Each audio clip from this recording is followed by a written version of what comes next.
Bartimeo, ang lalaking bulag na tinawag ni Jesus. Ang kwento ni Bartimeo.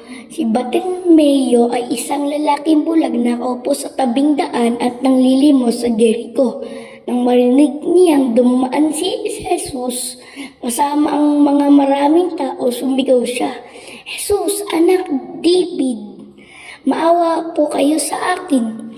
Sinabihan siya ng mga tao na tumahimik, pero hindi siya sumuko. Mas lalo pa siyang sumigaw.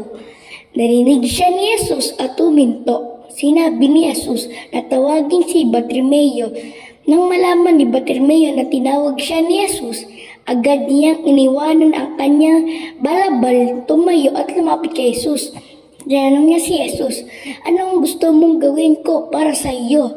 Sumagot si Bartimeo, "Rabbi, gusto ko pong makakita." Sinabi ni Jesus, "Umayo ka, pinagaling ka ng iyong pananampalataya." At agad nakakita si Bartimeo. Pagkatapos, sumunod siya kay Jesus sa daan.